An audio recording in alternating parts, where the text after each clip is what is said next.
ஒரு பெரிய ஆறு, அதை கடந்து அடுத்த பக்கம் போகணும். இந்த பக்கம் 8 பேர் நின்றுட்டு இருக்கிறாங்க. 8 பேரும் சேர்ந்து ஒரு குழுவா வந்திருக்கிறாங்க. இவங்க எல்லாருமே பண்டிதர்கள், குருமார்கள், அதாவது அறிவாளிகள். இவங்க எல்லாரும் அந்த ஆற்றை கடந்து அடுத்த கரைக்கு போகணும். அப்புறம் அங்க இருந்து பக்கத்துல இருக்கிற ஒரு ஊருக்கு போய் சேரணும். கரை ஓரமா ஒரு படகு கட்டி கிடந்தது. அதுல ஏறி உக்காந்தாங்க. அது மூலமா அடுத்த கரைக்கு போய் சேர்ந்தாங்க. அங்க போய் கரையேறின உடனே அவங்களுக்குள்ள ஒரு விவாதம். அறிவாளிகள் இல்லையா, அதனால ஒருத்தர் சொன்னார், இந்த படகு நமக்கு உதவி செஞ்சிருக்குது. அது செஞ்ச உதவி மூலமா தான் நாம 8 பேரும் இந்த ஆற்றை கடந்து இந்த பக்கம் வந்திருக்கிறோம். இது செஞ்சிருக்கிற உதவிக்கு நாம நன்றி செலுத்தணும், பதில் மரியாதை செய்யணும். அதை எப்படி செய்யறது அப்படின்னார். இன்னொருத்தர் அதுக்கு ஒரு யோசனை சொன்னார். நமக்கு உதவி செஞ்சிருக்கிற இந்த படகுக்கு மரியாதையும் நன்றியும் செலுத்துகிற முறையில அதை நாம எல்லாரும் நம்ம தலைமையில சுமந்துகிட்டு போறதுதான் நியாயம். ஏன்னா நம்ம அது சுமந்தது இல்லையா, அதுக்கு பதிலா நாம அதை சுமக்கணும். அதுதான் சரியான நன்றியா இருக்கும் அப்படின்னார். இதுதான் சரியான யோசனைன்னு எல்லாரும் ஒத்துக்கிட்டாங்க. அவ்வளவுதான். உடனே அந்த படகை தூக்கி தலையில வச்சுக்கிட்டு 8 பேர் நடக்க ஆரம்பிச்சிட்டாங்க. அப்படியே அவங்க போக வேண்டிய கிராமத்துக்கு போய் சேர்ந்தாங்க. அந்த ஊர் மக்களுக்கு இது வேடிக்கையா இருந்தது. ஆச்சரியமா அவங்கள பார்த்தாங்க. ஏங்க, எதுக்காக இப்படி செய்யறீங்க அப்படின்னு கேட்டிருக்கிறாங்க. படகுங்கிறது மனிதர்களை கரை சேர்க்கறதுக்காகத்தானே இருக்குது. நாம அதை எதுக்காக சுமக்கணும்? அதை ஆத்தங்கரையிலேயே விட்டுட்டு வந்திருக்கலாமே அப்படின்னாங்க. இதுக்கு அந்த 8 பேர்ல ஒருத்தர் சொன்னாராம், என்ன இப்படி சொல்றீங்க? உங்களுக்கு நன்றி உணர்வே கிடையாதா? நீங்க நன்றி கெட்டவங்களா இருக்கிறீங்க, நாங்க நன்றி உடையவர்களா இருக்கிறோம். நன்றி உடைமை அப்படின்னா என்னன்னு எங்களுக்கு தெரியும். அதனாலதான் எங்களை கரை சேர்த்த படகுக்கு நாங்க நன்றி செலுத்துறோம். இந்த படகு எப்பவும் எங்க தலைமையிலதான் இருக்கும் அப்படின்னார். இது புத்தர் சொன்ன ஒரு கதை. வழி இருக்கு பாருங்க, அதையே முடிவுன்னு நினைச்சு வாழ்நாள் பூரா புடிச்சுக்கிட்டு மனிதர்கள் துன்பப்படுறாங்க அப்படிங்கறது அவருடைய கருத்து. ஒரு மனிதன் ஜபம் பண்றான், வழிபாடு பண்றான், அது மூலமா ஒரு விழிப்புணர்வு கிடைச்சுட்டுதுன்னு வச்சுக்கோங்க. அதுக்கப்புறம் எதுக்கு அந்த ஜபமும் வழிபாடும்? தூக்கி எறிஞ்சிட வேண்டியதானே. ஆனா மனுஷன் அப்படி பண்றது இல்ல. வழிபாட்டையே லட்சியமா வச்சுக்கிட்டு அதையே கெட்டியா புடிச்சுக்குவான். அந்த ஜபத்துக்கு அவன் ஒரு கைதி ஆயிடுறான். அதனால அதை விட்டுட்டு அவனால வெளியில வர முடியல. வழிபாடு மூலமா சாதிச்சுடலாம் அப்படின்னு நினைக்கிறது தப்பு அப்படிங்கிறார் ஓஷோ. ஜபம்ங்கிறது ஒரு முள். காலில் குத்துன முள்ள எடுக்கிறதுக்கு இன்னொரு முள்ள பயன்படுத்துறோம். முள்ள எடுத்தாச்சு, அப்புறம் என்ன? 2 முள்ளையும் வீசி எறிஞ்சிட வேண்டியது தானே. 2 முள்ளுக்குமே இனிமே பிரயோஜனம் இல்லை. பழைய முள் இருந்த இடத்துல புதிய முள்ள குத்தி வச்சா வலிதான் தொடரும். அப்படி செய்யறவன் முட்டாள். ஆனா இப்படிப்பட்ட முட்டாள்களுக்கு உலகத்துல பஞ்சமே இல்லைங்கிறார் அவர்.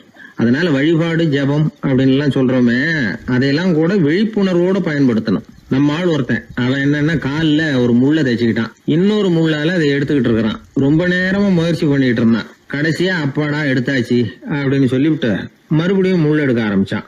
என்னப்பா இது, அதுதான் முள்ள எடுத்துட்டியே, அதுக்கப்புறம் என்னத்துக்கு முயற்சி பண்ணிட்டு இருக்கிறேன்னு கேட்டாங்க. இதுக்கு அவன் சொல்றான், ஏற்கனவே தச்சிருந்த முள்ள எப்பவோ எடுத்துட்டேன், அதை எடுக்கிறதுக்காக உபயோகப்படுத்திக்கிட்டு இருந்தேனே இன்னொரு முள்ளு, அது இப்ப உள்ள மாட்டிக்கிட்டு இருக்குது, அதனாலதான் மறுபடியும் முதல்ல இருந்து ஆரம்பிக்கிறேன் அப்படின்னா. இப்படி வாழ்க்கையில முதல்ல இருந்து ஆரம்பிக்கிறவர்களும் அதிகம், முதல்லயே இருந்துகிட்டு இருக்கிறவங்களும் அதிகம்.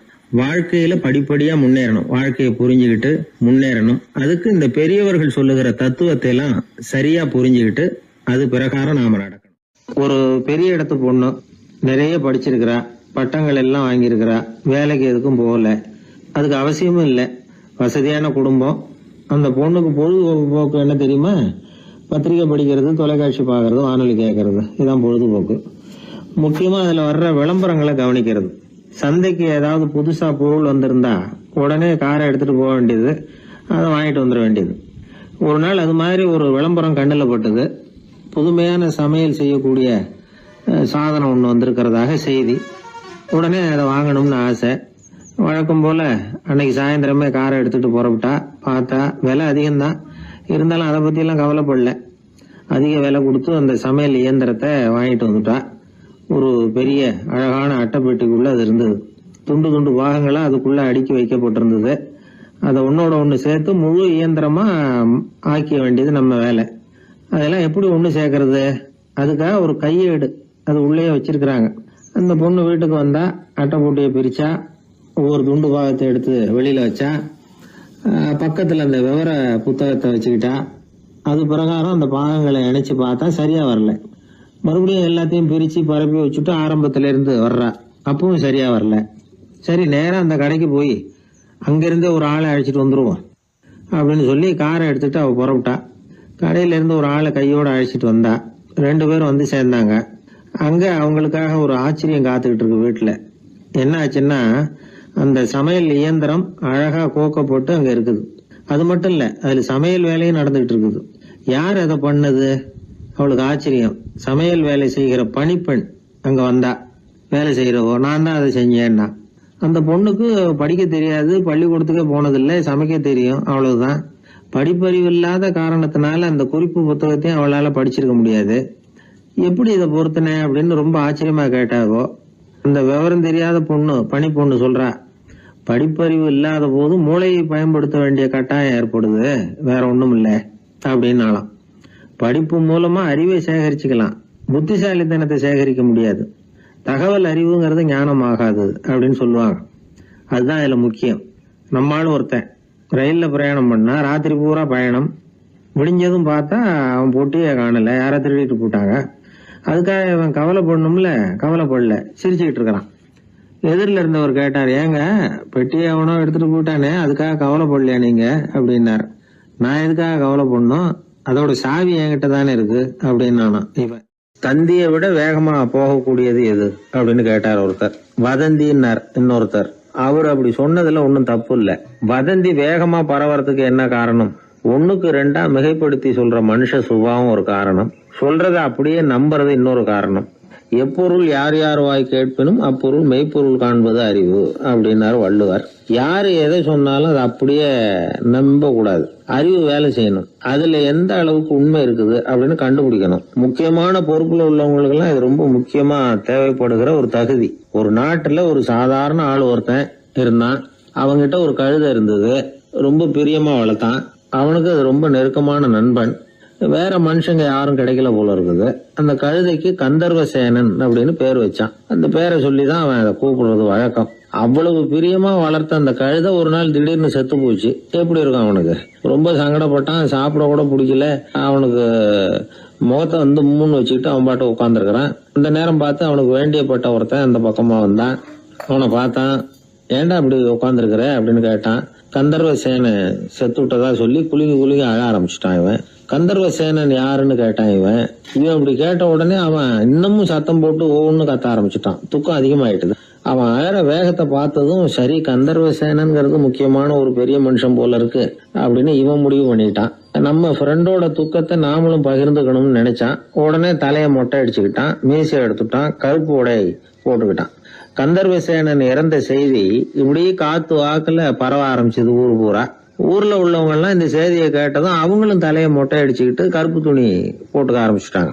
ஒரே நாள்ல நகரம் பூராவும் துக்கத்துல ஆழ்ந்து போச்சு. எங்க பார்த்தாலும் மொட்டை தலை, கருப்பு துணி. அந்த நாட்டு அமைச்சர் இதை பார்த்தார். ஜனங்கள்லாம் வருத்தமா இருக்கிறாங்களே அப்படின்னு நினைச்சு சில பேரை கூப்பிட்டு விசாரிச்சார், என்ன விஷயம் அப்படின்னு. கந்தர்வசேனன் செத்துட்டார், அதனாலதான் இப்படி துக்கம் அனுஷ்டிக்கிறோம் அப்படின்னாங்க. அவராவது கொஞ்சம் யோசனை பண்ணி பார்த்திருக்கலாம்ல. கந்தர்வசேனன்னு சொல்றீங்களே, யார் அது அப்படின்னு விசாரிக்கலாம்ல. விசாரிக்கல. மக்கள் துயரத்துல நாமளும் பங்கு எடுத்துக்கணும் அப்படின்னு தான் அவர் நினைச்சார். அவரும் உடனே மொட்டை அடிச்சுக்கிட்டு கருப்பு சட்டையை போட்டு ஆரம்பிச்சுட்டார். அமைச்சர் இப்படி இருக்காருங்கிற செய்தி அரசருக்கு எட்டுச்சு. அவர் என்ன பண்ணாரு, அவரும் மொட்டை போட்டுக்கிட்டு தூக்கம் அனுஷ்டிக்க ஆரம்பிச்சுட்டார். அன்னைக்கு ராத்திரி ராஜா மொட்டை தலையோட அந்த புறத்துக்கு வர்றார், முகத்தை முன்னு வச்சுக்கிட்டு. ராணி பார்த்தாங்க. என்னங்க இது, என்ன விஷயம், உங்க துக்கத்துக்கு என்ன காரணம்னு கேட்டாங்க. ராஜா ரொம்ப கவலையோட, கந்தர்வசேனன் செத்துட்டாராம், ஜனங்கள்லாம் வருத்தத்துல இருக்கிறாங்க, அதனால நானும் அவங்களோட துக்கத்துல பங்கெடுத்துக்கிறேன், ஒரு ராஜாவோட கடமை இல்லையா அது அப்படின்னார். அது சரி, கந்தர்வசேனன் யாரு, உங்க அப்பாவா அண்ணனா, எதுக்காக தலைய மொட்டை அடிச்சிங்க அப்படின்னு கேட்டாங்க ராணி. அதுக்கப்புறம் தான் ராஜா யோசிக்க ஆரம்பிச்சார். ஆமா, அதுவும் சரிதானே, நாம என்னத்துக்கு அவசரப்பட்டு இப்படி பண்ணோம் அப்படின்னு சொல்லி நினைச்சுக்கிட்டு அதுக்கப்புறம் அமைச்சரை கூப்பிட்டார். அப்புறம் விவரம் கேட்டார், யாருங்க இது கந்தர்வசேனங்கிறது யாருன்னு கேட்டார். அவரும் அதுக்கப்புறம் தான் யோசிக்க ஆரம்பிச்சார். அவரு ஜனங்களை கூப்பிட்டு விசாரிச்சார். ஒவ்வொருத்தரா விசாரிச்சுக்கிட்டே கடைசியா அந்த ஆளுகிட்ட போய் சேர்ந்தாங்க. கந்தர்வசேனன் யாருன்னு கேட்டாங்க. என்னோட கழுதைன்னு அவன். ராஜாவும் மந்திரியும் தலையை தொங்க போட்டுக்கிட்டாங்க. எல்லாரும் சொல்றதையும் கண்ணை மூடிட்டு நம்ப ஆரம்பிச்சா கதை இப்படிதான் போய் முடியும். இந்த காலத்துல எல்லாம் சில பேர் சொல்ற விஷயம் கப்சா மாதிரி இருக்கும், ரீல் விடுறார் அப்படின்னு நினைப்போம். ஆனா அதுலயும் உண்மை இருக்கும். ஒருத்தர் ரொம்ப பெருமையா சொன்னார், சார் 10 பேர் ஒரே குடையில வந்தோம் சார், ஒரு சொட்டு தண்ணி கூட எங்க யார் மேலயும் படல சார் அப்படின்னார். 10 பேர் ஒரே குடையில வந்திருக்கிறாங்க, ஒரு சொட்டு தண்ணி கூட மேல படலையாம். பெருமையா சொன்னார். அது எப்படிங்கன்னு கேட்டோம். அவரு சொல்றாரு, ஏன்னா அப்ப மழையே பெய்யல சார் அப்படின்னார். நம்ம உடம்புல ரத்த அழுத்தம் இருக்குதே, அது நல்லதா கெடுதலாம். உடனே அது கெடுதல்னு தான் சொல்லுவோம். ஆனா உண்மை அது இல்லை. இயற்கையா உள்ள ரத்த அழுத்தம் நம்ம உடம்புக்கு தேவையான ஒண்ணு. அந்த அழுத்தம் அதிகமா போனாதான் கெடுதல். அததான் நாம பிபின்னு சொல்றோம். ஆனா அது உண்மையிலேயே உயர் ரத்த அழுத்தம், ஹைப்பர் டென்ஷன். இதயம்ங்கிறது ஓயாம வேலை செஞ்சுக்கிட்டு இருக்கிற ஒரு பம்பு. இதயம் சுருங்கி ரத்தத்தை பம்பு செய்யறப்போ ரத்த அழுத்தம் கூடுதலா இருக்கும். இதுக்கு பேரு சிஸ்டாலிக் பிளட் பிரஷர் அப்படின்னு பேர். இதயம் விரிந்த நிலைக்கு திரும்புறப்போ ரத்த அழுத்தமும் குறையுது. இதுக்கு பேரு டயஸ்டாலிக் பிளட் பிரஷர் அப்படின்னு பேர். இப்படி இது மாறி மாறி இருக்கும்.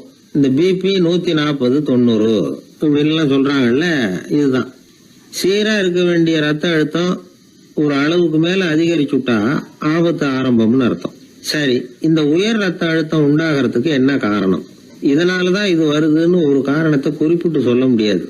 ஆனா வம்சாவளி காரணம், ரொம்ப டென்ஷனான சூழ்நிலையில வேலை செய்யறது, உடம்பு குண்டா இருக்கிறது, இதெல்லாம் இந்த ஹை பிபிக்கு துணை செய்யுது.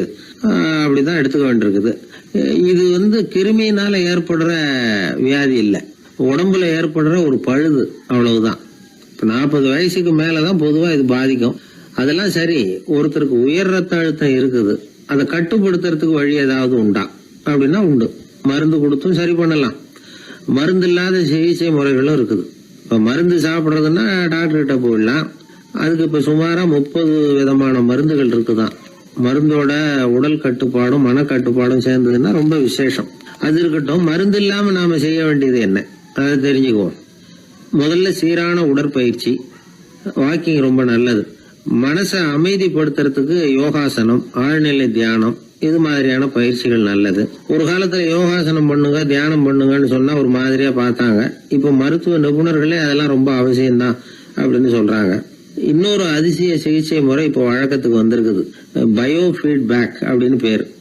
மூளையின் அழுத்த அலைகளை பதிவு பண்ணி அதை மறுபடியும் உடம்புக்குள்ள செலுத்தி இந்த ரத்த அழுத்தத்தை சீராக்கி போடுறாங்க. சில பேருக்கு இந்த ஹை பிபி பார்டர் லைன்ல இருக்கும். அவங்களுக்கெல்லாம் மருந்துகள் அவசியம் இல்லை. வாழ்க்கை முறையில சில மாற்றங்களை பண்ணிக்கிட்டாவே போதும். பிஹேவியரல் மாடிஃபிகேஷன்ஸ்னு சொல்றாங்க. அது எப்படின்னா, பரபரப்பான வாழ்க்கை முறையை தவிர்க்கணும். புகைப்பிடிக்கிற பழக்கம், மது அருந்தும் பழக்கம், இதெல்லாம் இருந்தா விட்டுடணும். சாப்பாட்டுல உப்பை குறைக்கணும். கொழுப்பு சத்து ஆகாரங்களை குறைச்சிக்கணும். முடிஞ்சா விட்டுடலாம். குடும்பத்துல ஏற்கனவே யாருக்காவது ஹை பிபி இருந்தா சந்ததிகள் ஜாக்கிரதையா இருக்கணும். நடுத்தர வயசை அடைஞ்சவங்க அப்பப்ப அந்த பிபி செக் பண்ணிக்கிறது நல்லது. டாக்டர் சொல்றத நம்மள பல பேர் சரியாவே கேட்கறது இல்லை. அதனாலதான் இடைஞ்சல். ஒரு ஆளு பிபின்னு சொல்லி டாக்டர் கிட்ட போனான். உடம்பு குண்டா இருக்கு, அதை குறைக்கணும், முதல்ல தினமும் உடற்பயிற்சி பண்ணு அப்படின்னாரு. சரின்னு சொல்லிவிட்டு வந்தான், செஞ்சான். கொஞ்ச நாள் கழிச்சு மறுபடியும் டாக்டர் கிட்ட போனான். என்னப்பா எக்ஸசைஸ் பண்ணியா அப்படின்னு கேட்டார். தினமும் பண்ணேன் டாக்டர்னா. என்ன பண்ணேன்னு கேட்டார்.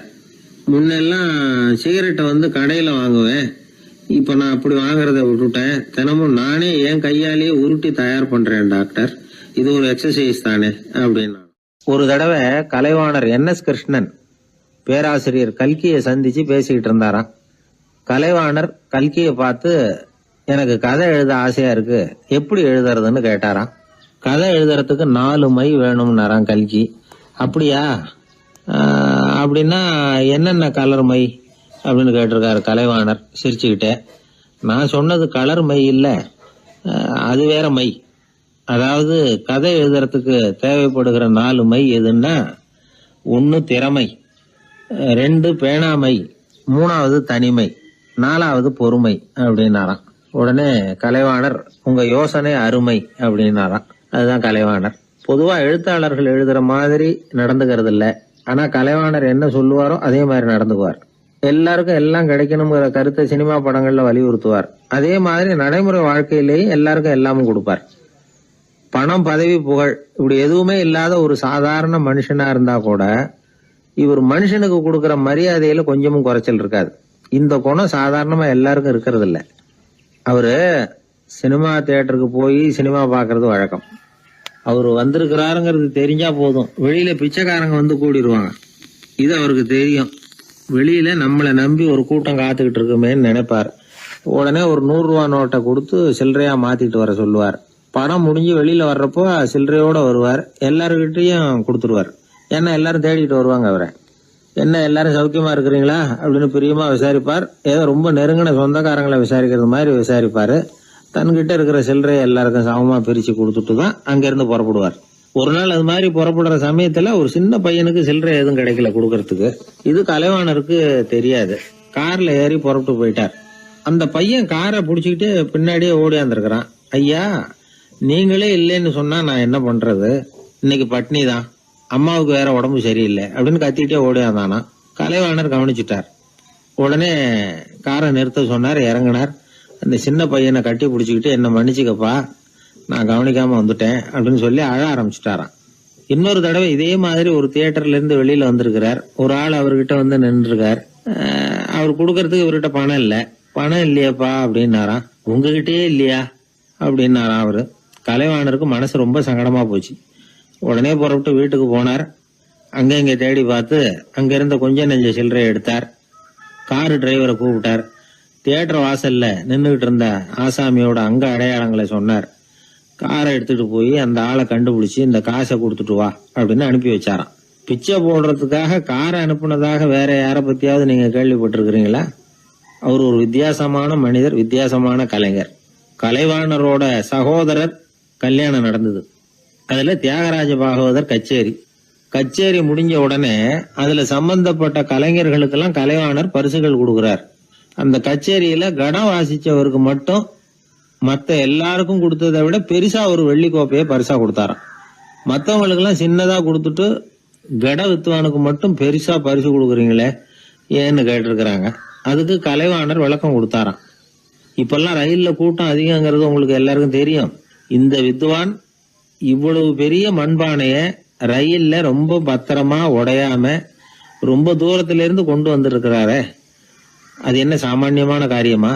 அவரோட அந்த சாமர்த்தியத்தை பாராட்டுறதுக்காக தான் அவருக்கு இவ்வளவு பெரிய பரிசு அப்படின்னா. ஒரு மனிதன் கோபப்படும் பொழுது அவனை நல்லா கவனிச்சு பாருங்க.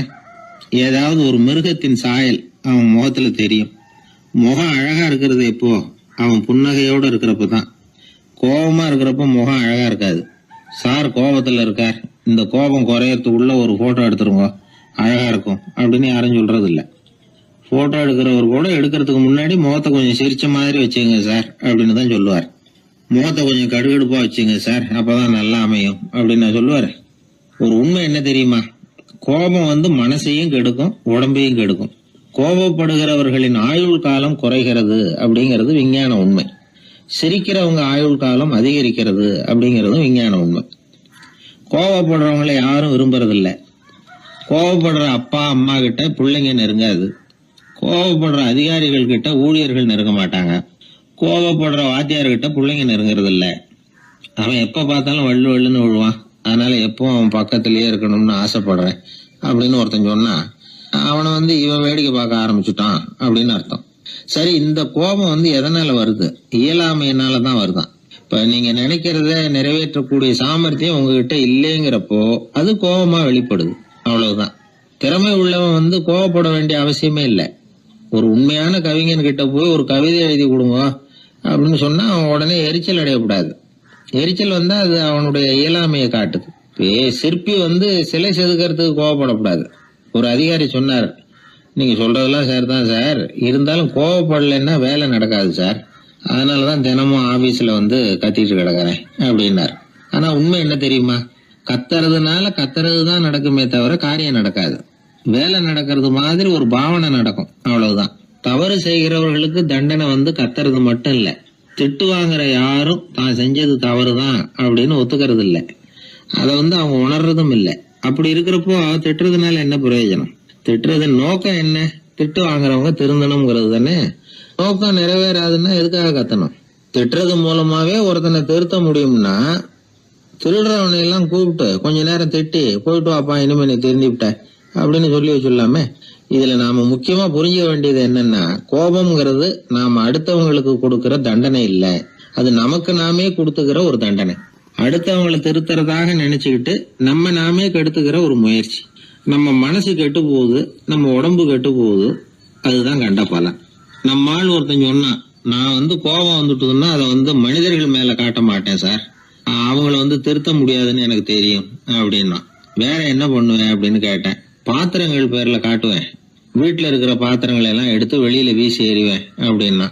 அதனால கோபம் குறைஞ்சுதா அப்படின்னு கேட்டாங்க. எனக்கு குறைஞ்சுது, ஆனா எதிர்த்த வீட்டுக்காரனுக்கு அதிகமாயிட்டுதுன்னு நானும். அது எப்படிறான்னு கேட்டிருக்காங்க. நான் எனக்கு கோபம் வந்த உடனே நேரம் அவங்க வீட்டுக்குள்ள போய் அங்க இருக்கிற பாத்திரங்களை தான் எடுத்து வெளியில வீசி எறிகிறேன் அப்படின்னா. ஒரு வெளி தேசத்துல இருந்து ஒருத்தர் நம்ம நாட்டுக்கு வந்தார். இங்க ஒருத்தர் அவரை அன்பா கூப்பிட்டு உபசரிச்சார்.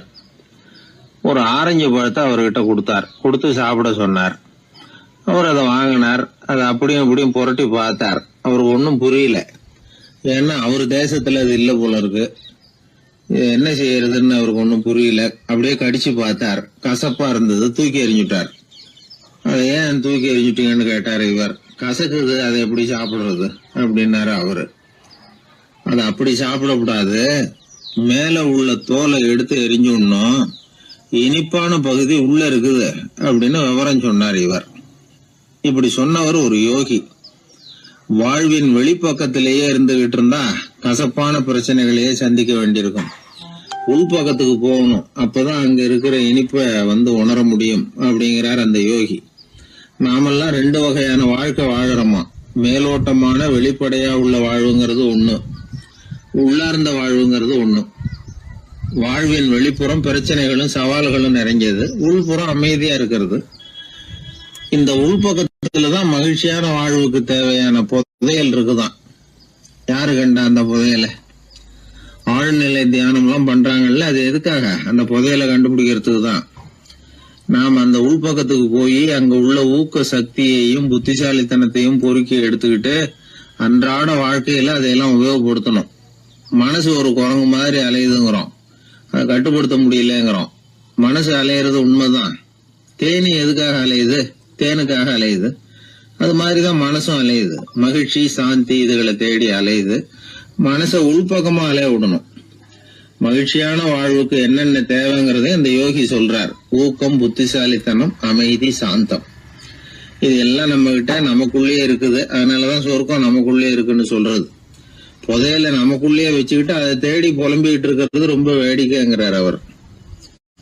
இதெல்லாம் கேட்கறப்போ உங்கள பல பேருக்கு கோபம் கூட வரலாம். என்ன சார் இது, இன்று ஒரு தகவல்ல ஏதாவது உபயோகமா சொல்லுவீங்கன்னு பார்த்தா என்னமோ தத்துவம் எல்லாம் பேசிக்கிட்டு இருக்கிறீங்களேன்னு நினைக்கலாம் நீங்க.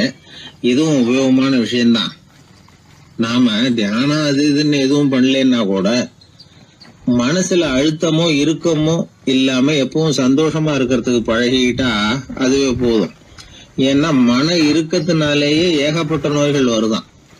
பெருவாரியான உடம்பு கோளாறுகளுக்கு வாழ்க்கையின் விரக்தியாலேயும் தோல்விகளாலேயும் ஏற்படுற மன இறுக்கம்தான் காரணம்ங்கிறது மருத்துவ ஆராய்ச்சி முடிவு. நான் இறுக்கம் இல்லாம இருக்கிறதுக்கு தான் பிரியப்படுறேன், இந்த சமூகம் அதுக்கு இடம் கொடுக்கலையே, என்ன பண்றது அப்படிங்கிறது சில பேரோட கேள்வி. இந்த சமூகத்தை சரி செய்ய வேண்டியது நாம தான். நம்மளை சரி பண்ணிக்க வேண்டியது நாம தான். நான் சரியா இருக்கிறேன், சமூகம் சரியில்லைன்னு அதை ஒதுக்கி பிரயோஜனம் இல்லை. ஒரு குடும்பஸ்தர், அவர் மனசுல எப்பவும் டென்ஷன். அவர் டென்ஷன் இல்லாம இருக்கிறதுக்கு பழகிக்கிட்டார். அதுக்கப்புறமா அவர் சொல்லுவார், நான் ஒன்னும் ஆழ்நிலை தியானம்லாம் பண்ணல, இருந்தாலும் என் மனசு எப்பவும் அமைதியா தான் இருக்குது. இவ்வளவுக்கும் எங்க வீட்டுல தினமும் என் சம்சாரத்துக்கும் எங்க அம்மாவுக்கும் சண்டை நடந்துகிட்டே தான் இருக்கும் அப்படிம்பார். அது சரிங்க, உங்க அம்மா ஒரு பக்கம், உங்க மனைவி ஒரு பக்கம், அவங்க 2 பேரும் சண்டை போடுறப்போ நீங்க எந்த பக்கம் இருப்பீங்க அப்படின்னு கேட்டார் ஒருத்தர். அந்த சமயம் நான் வீட்டுக்கு வெளிப்பக்கம் இருப்பேன் அப்படின்னார் அவர். அங்க ஒரு முனிவர் இருந்தார்.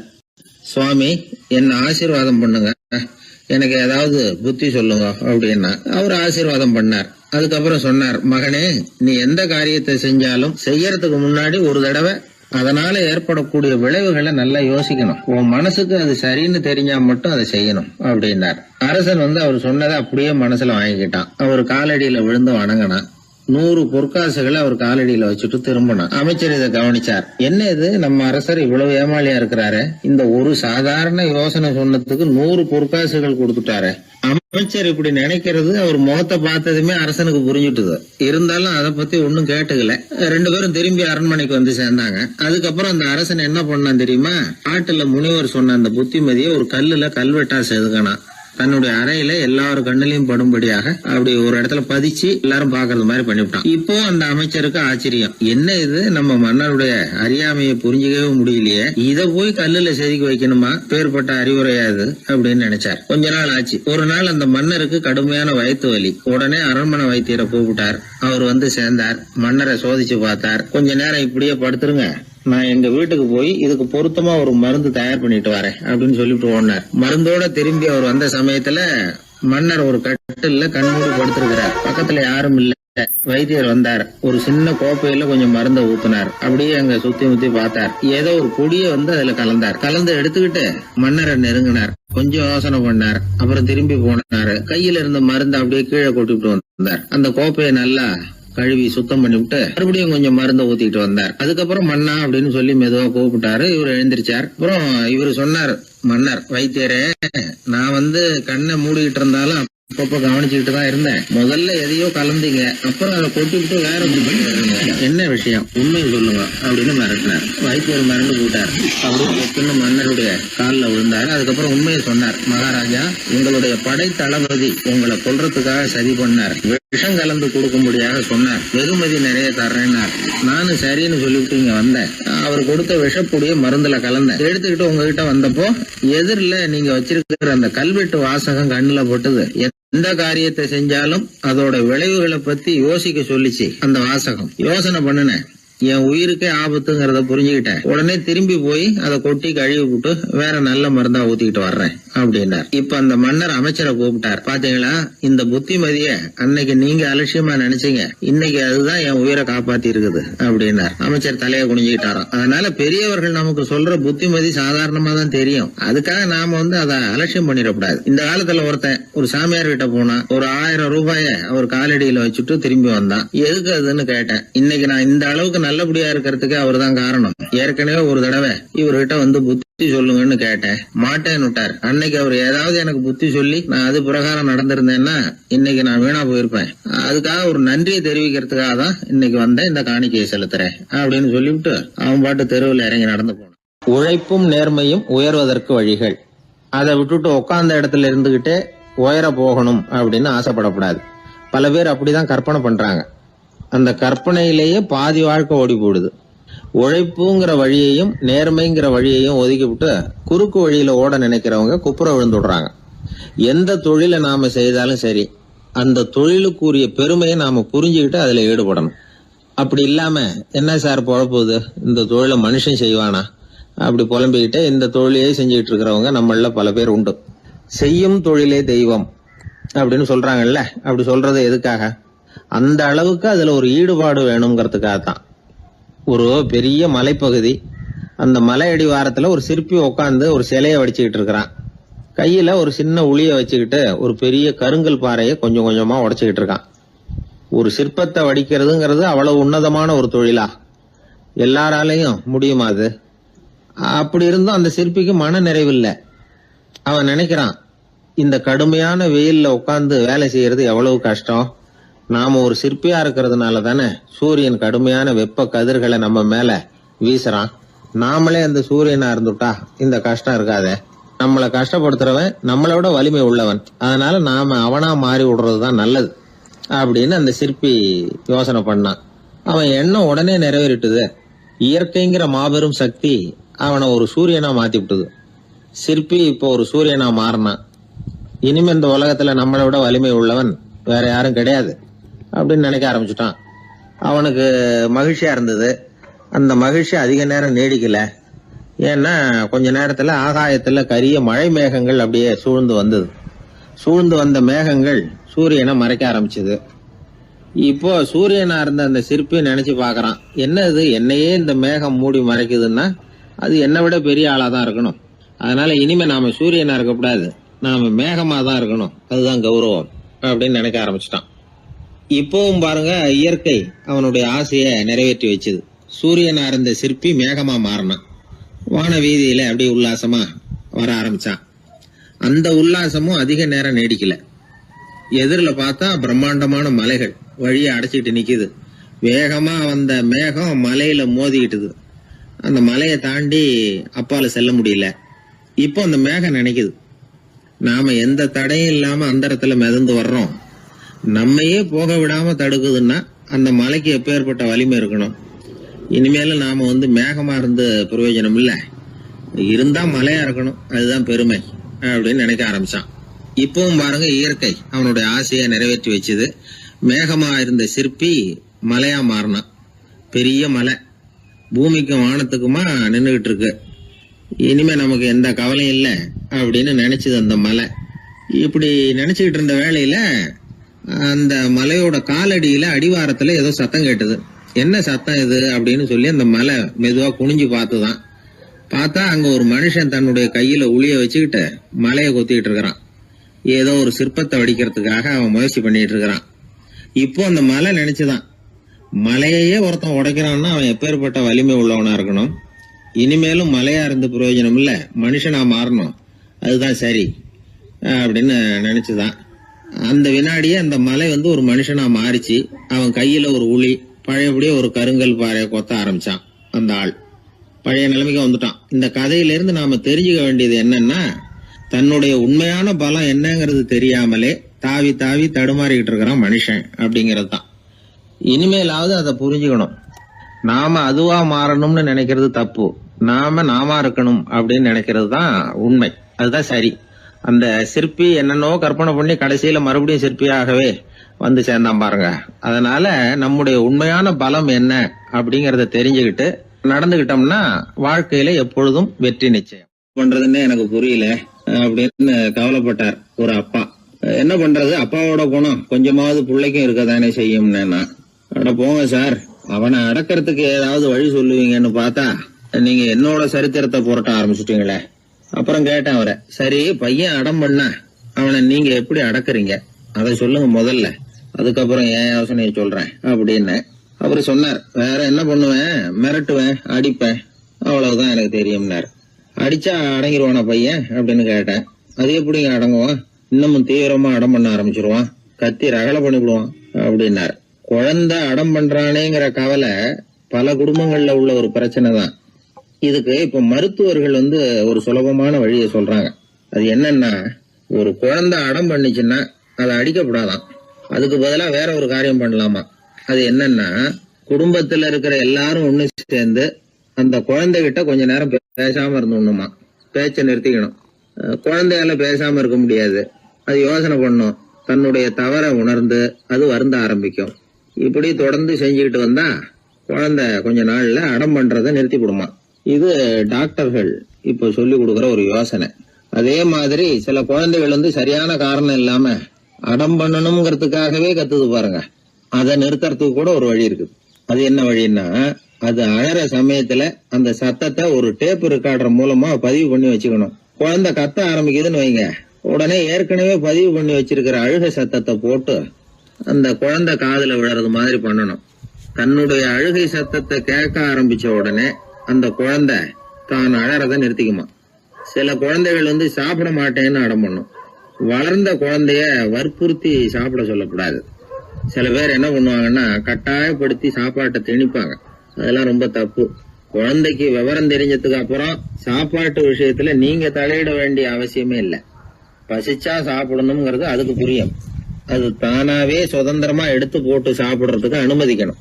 நீங்க போய் அதுகிட்ட நின்றுட்டு சாப்பிடு சாப்பிடு அப்படின்னு வற்புறுத்திட்டு இருக்க கூடாது. நீங்க அதை வற்புறுத்தாம இருந்தா அது உங்களை வித்தியாசமா பார்க்க ஆரம்பிக்கும்.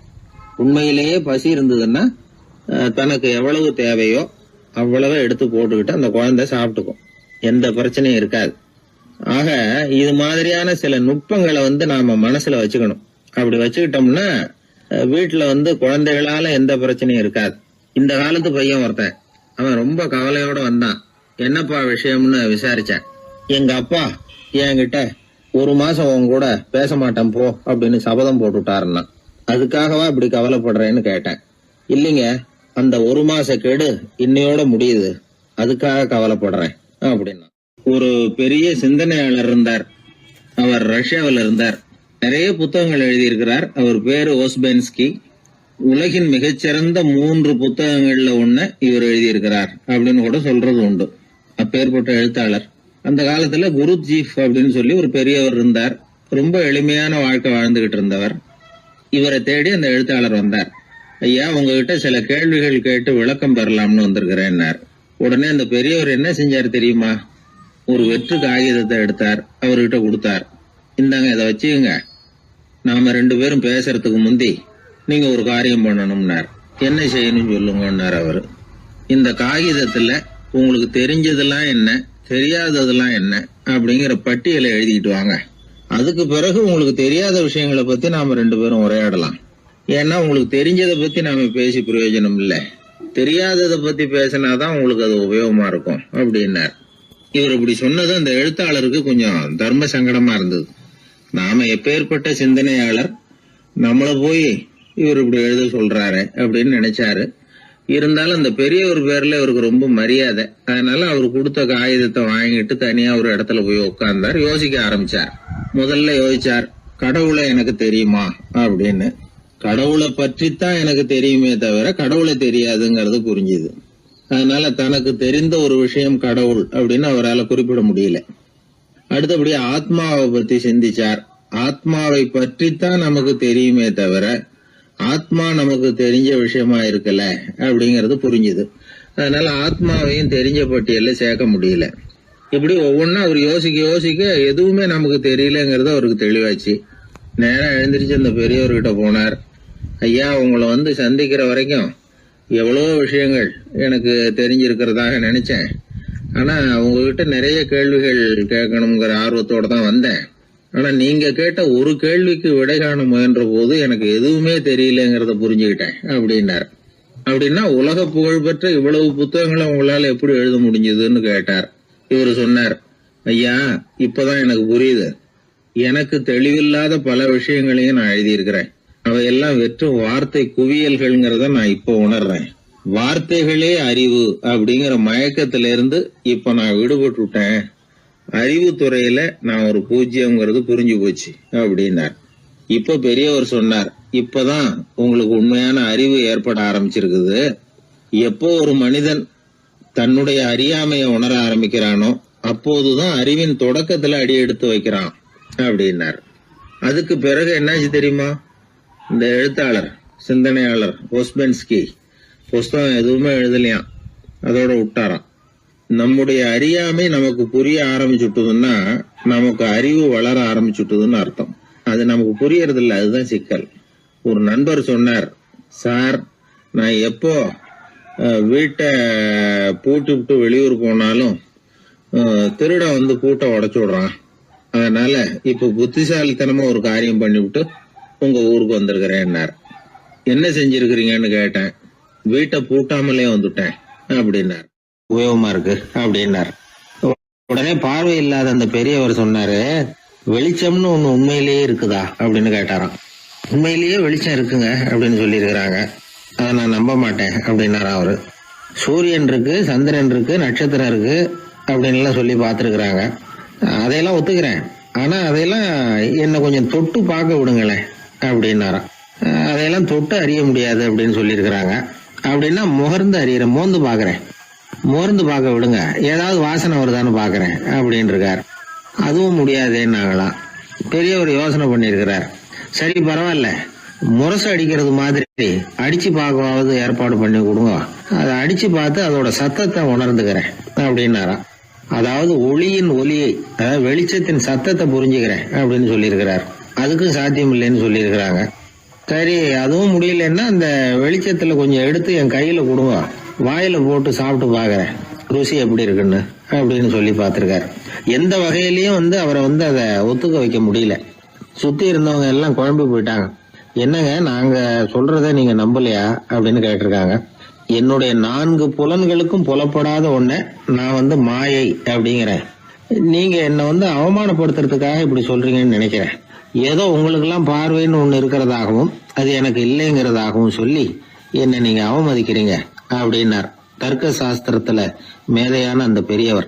சுத்தி இருந்தவங்க பார்த்தாங்க, வெளிச்சம் இருக்குங்கிறத இவர் நம்பணும், இவரை நம்ப வைக்கணும் அப்படின்னா அது புத்தரால தான் முடியும் அப்படின்னாராம் ஒருத்தர். சரி அவர்கிட்டயே போவோம் அப்படின்னு சொல்லி எல்லாரும் அவர்கிட்ட போய் சேர்ந்தாங்க. விவரத்தை சொன்னாங்க. புத்தர் சிரிச்சாராம்.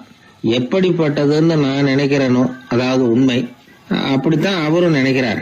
எதையும் அனுபவபூர்வமா உணர்ந்தாதான் நம்ப முடியும். ஒளிய அனுபவித்து அறியாத வரையில அது இருக்கிறதா இல்லையா அப்படிங்கிற கேள்விக்கு இடம் கிடையாது. அதனால அவரு அதை நம்பாததும் சரிதான் அப்படின்னு சொன்னாராம் புத்தர். அதுக்கப்புறம் சொல்லியிருக்கார், உங்களை குணப்படுத்தி கொள்ளலாம், உங்களுக்கு தேவை ஞானி கிடையாது, உங்களுக்கு தேவை மருத்துவர் அப்படின்னாரா. ஒரு டாக்டர் கிட்ட அழைச்சிட்டு போயிருக்கிறாங்க. பார்வை கிடைச்சிட்டுது. வெளிச்சத்தை கண்டதும் அவர் மகிழ்ச்சி அடைஞ்சார். புத்தரை வணங்கினார். நான் வாதம் பண்ணேன், நீங்க எதிர்வாதம் பண்ணல. என்னுடைய பிரச்சனை மருத்துவரால் தான் தீரும் அப்படின்னு சொல்லி எனக்கு பார்வை கிடைக்க செஞ்சீங்க அப்படின்னாராம். மனித குலத்துல ரொம்ப அதிகமானவர்கள் நிலைமை இப்படித்தான். கண்ணை மூடிக்கிட்டு அதை சரின்னு ஒருத்தர் வலியுறுத்தி சொல்லிட்டு இருந்தா அவருக்கு உதவுறது அப்படிங்கிறது முடியாத காரியம். இந்த காலத்துல சில பேர் கண்களை திறந்துகிட்டே சில காரியங்கள் பண்ணுவாங்க. அது தப்புன்னு அவங்களுக்கு பின்னாடி தான் புரியும். ஒருத்தர் தன்னுடைய வலது காலில் கட்டு போட்டுக்கிட்டு அப்படி வந்தார். என்ன ஆச்சுன்னு விசாரிச்சாங்க. எங்க வீட்டு கண்ணாடி ஜன்னல்களை வெளிப்போக்கமா இருந்து சுத்தப்படுத்திக்கிட்டு இருந்தேன், சரியா தொடச்சிக்கிட்டு இருக்கோமா அப்படின்னு கொஞ்சம் பின்னாடி தள்ளி நின்று பார்த்தேன் அப்படின்னார். அதுக்கும் உங்க கால் உடைஞ்சதுக்கும் என்ன சம்பந்தம்னு கேட்டாங்க. நான் குடியிருந்தது 4வது மாடியாச்சே அப்படின்னாராம். ஊர்ல ஒரு மன்னர் இருந்தார். அவரு பக்கத்து தேசத்து மேல படையெடுக்கணும்னு நினைச்சுக்கிட்டு இருந்தார். அதையும் தன்னுடைய நாட்டோட சேர்த்துக்கணுங்கிற ஆசை. எப்போ படையெடுக்கலாம்னு யோசிச்சுக்கிட்டு இருந்தார். இப்படி யோசிச்சுக்கிட்டு இருந்த சமயத்துல ஒரு பெரியவர் அவரை தேடிட்டு வந்தார். அவர் அடிக்கடி வருவார், அவர்கிட்ட பேசிக்கிட்டு இருப்பார். இப்போ அப்படித்தான் வந்தார். என்ன மன்னா யோசனைன்னாரு. இவர் தன்னுடைய யோசனையை சொன்னார். இந்த சமயத்துல மன்னருக்கு தாகம் எடுத்தது, தண்ணி குடிக்கணும் போல இருந்தது. உடனே அங்க இருந்த ஒரு அரண்மனை பணியாளரை கூப்பிட்டார். போய் கொஞ்சம் தண்ணி கொண்டு வாப்பா அப்படின்னார். அந்த பணியாளர் போனார். ஒரு கோலையில தண்ணி கொண்டு வந்தார். ராஜா கிட்ட நீட்டினார். ராஜா அதை வாங்கி குடிக்கிறதுக்காக வாய்கிட்ட கொண்டுட்டு போனார். அந்த நேரம் பார்த்து, மன்னா கொஞ்சம் பொறுங்கன்னார் இந்த பெரியவர்.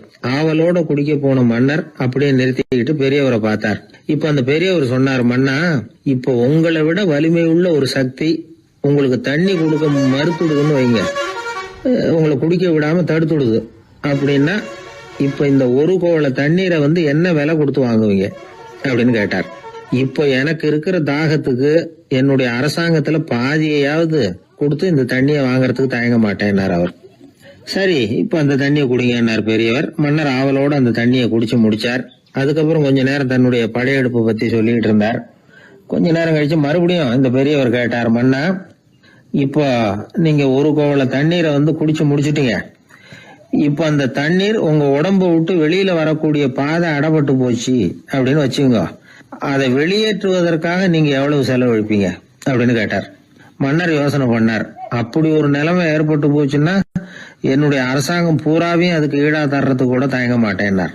இப்ப அந்த பெரியவர் சொன்னார், எந்த அரசாங்கத்தின் மதிப்பு ஒரு கோவள தண்ணீர் அளவுக்கு கூட இல்லையோ அந்த அரசாங்கத்தை அடையணுங்கிற பேராசையில மனிதர்கள் தங்களுடைய சகோதரர்கள் கூடவே சண்டை போட்டுக்கிறாங்களே, அதுல ஏதாவது அர்த்தம் இருக்குதா அப்படின்னாராம். மன்னருக்கு இப்பதான் அர்த்தம் புரிஞ்சுதான். மனசுல தெளிவு உண்டாச்சு. தன் மனசுக்குள்ள உண்டான வெறிய விரட்டி அடிச்சு விட்டார். அதுக்கப்புறம் நிம்மதியா ஆட்சி புரிஞ்சார். இப்படி ஒரு கதை. உயிருக்கு என்ன விலை கொஞ்சம் யோசனை பண்ணி பாருங்க. ஆனா அது இப்ப எவ்வளவு மலிவா போயிட்டுது, அதையும் யோசனை பண்ணி பாருங்களேன். ஆசை பேராசையா மாறுது, அப்புறம் அது வெறியா ஆகுது, அதுக்கப்புறம் பைத்தியம் பிடிக்குது. இந்த காலத்து மனிதர்களுக்கு 2 விதமான பைத்தியம் பிடிச்சிருக்கிறதாக ஒரு பெரியவர் சொல்றார். ஒன்னு பணம், இன்னொன்னு அதிகாரம். இதெல்லாம் எவ்வளவு காலத்துக்கு நீடிக்கும்?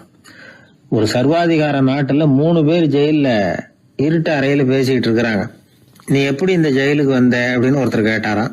இந்த நாட்டு ராஜாவை ஆதரிச்சு நான் பிரச்சாரம் பண்ணினேன், அதனால கூட்டத்துல தகராறு வந்துட்டுது, கலவரமா போச்சு, அதுக்கு நான் தான் காரணம்னு அரெஸ்ட் பண்ணி இங்க கொண்டாந்து போட்டாங்க அப்படின்னாராம் அவரும். சரி நீ எப்படி இங்க வந்த அப்படின்னு இன்னொருத்தரை பார்த்து கேட்டிருக்காரு. நான் இந்த நாட்டு ராஜாவை எதிர்த்து பிரச்சாரம் பண்ணேன், அதனால கலவரம், அரெஸ்ட் பண்ணி கொண்டாந்து போட்டாங்கன்னார். சரிப்பா நீ எப்படி அங்க வந்த அப்படின்னு 3வது ஆளை பார்த்து இவங்க கேட்டாங்களாம். இதுக்கு அந்த ஆள் மெதுவா வெளிச்சத்துக்கு நான் தான் இந்த நாட்டு ராஜா அப்படின்னா. சில பேருக்கு தொட்டதெல்லாம் வெற்றியா முடியும், சில பேருக்கு தொட்டதெல்லாம் தோல்வியா முடியும். இதுல உள்ள ரகசியம் என்ன? அதை தெரிஞ்சுக்கணும்னா இந்த கதையை கேளுங்க. ஜப்பான்ல ஒரு பெரிய வீரர் இருந்தார். அவர் பேரு நொபுனாகா. அவர்கிட்ட இருந்த படை வீரர்கள் கொஞ்சம் பேர் தான். சிறிய படை பலத்தை வச்சுக்கிட்டு பெரிய பெரிய படைகளை எல்லாம் முறியடிச்சிருக்கிறார். அவர் அவ்வளவு சாமர்த்தியம் உள்ளவர். ஒரு தடவை எதிரி மீது படையெடுத்து போயிருக்கிறார். அப்போ அவருடைய படை வீரர்களுக்கும் தளபதிக்கும் ஒரு சந்தேகம் வந்துட்டுது. இந்த போர்ல நாம வெற்றி பெற முடியுமா அப்படிங்கிற சந்தேகம் இருந்தாலும் இதை எப்படி தலைவர்கிட்ட தெரிவிக்கிறது? ரொம்ப யோசனை பண்ணாங்க. கடைசியா கொஞ்சம் துணிச்சலை வரவழைச்சுக்கிட்டு மெதுவா கேட்டுட்டாங்க.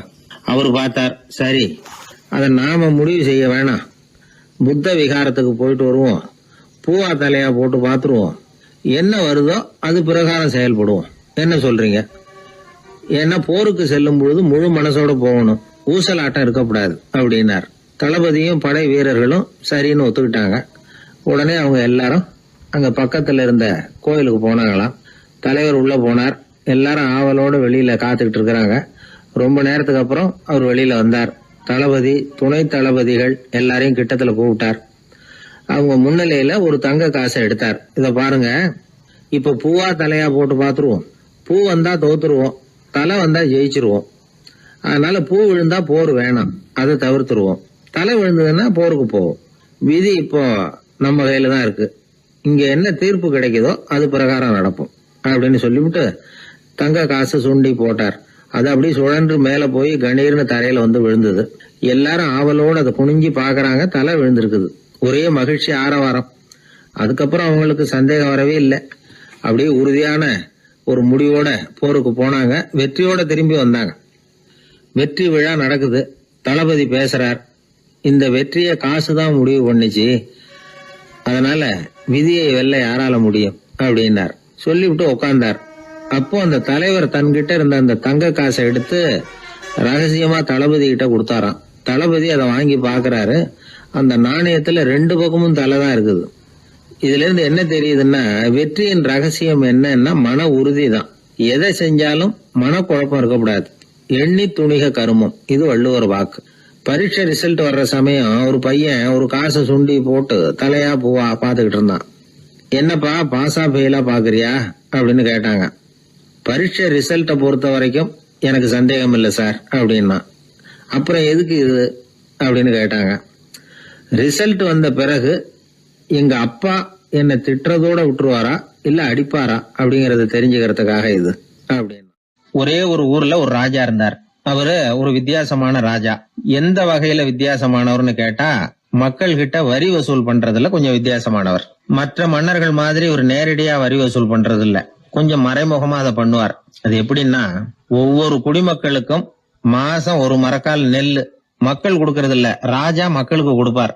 ஒரு மரக்கால் நெல்ல, அதாவது அரண்மனையில இருந்து ஒவ்வொரு வீட்டுக்கும் நெல் வந்து சேர்ந்துரும். அந்த ஒரு மரக்கால் நெல்ல இவங்க வாங்கிட்டு அதுக்கு பதிலா ஒரு மரக்கால் அரிசிய ராஜாவுக்கு திருப்பி கொடுக்கணும். இதுதான் அந்த ஊர் வழக்கம். ராஜா வந்து ஜனங்களுக்கு நெல்லை கொடுத்துட்டு அதுக்கு பதிலா அதே அளவு அரிசியா திருப்பி வாங்கிக்குவார். இதை தவிர வரி ஏதும் வசூல் பண்றது இல்ல. இப்படி ஒரு ராஜா. இது மேம்போக்கா பாக்குறதுக்கு ஏதோ சாதாரணமா தெரிஞ்சாலும் குடிமக்கள் ரொம்பவும் கஷ்டப்பட்டாங்க. ராஜா கொடுக்கற நெல்லையும் அரிசியாக்கணும், அதோட இன்னும் ஒரு பாதி அரிசியை இவங்க சேர்த்தும் கொடுத்தாகணும். மக்கள் வந்து ராஜாவை திட்ட ஆரம்பிச்சுட்டாங்க.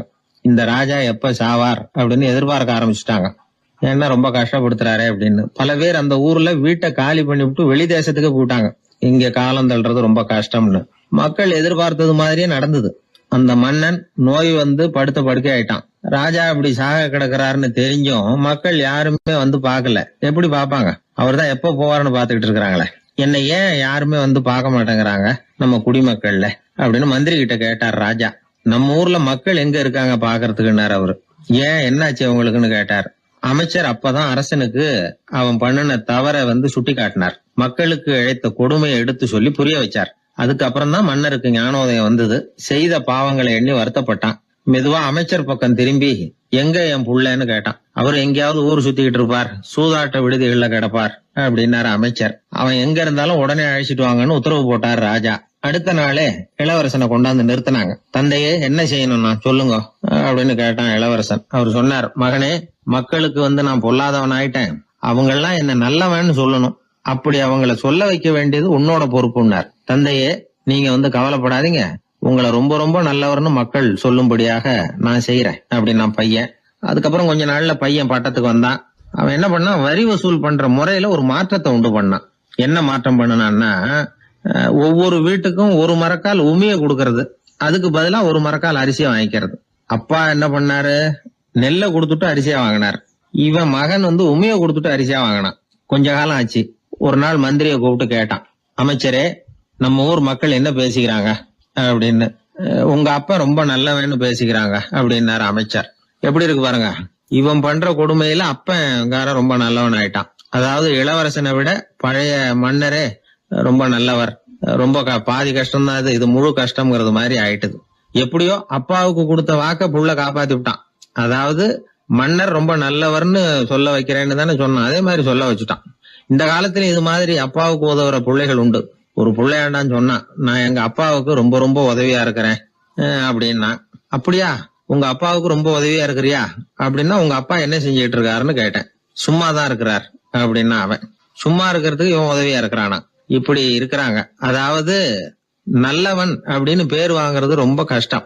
அத எந்த வகையில வாங்கணும்னு முடிவு பண்றதுதான் முக்கியம். அதனால வாழ்க்கையில நாம மன்னரா இருந்தாலும் சரி, சாதாரண மக்களா இருந்தாலும் சரி,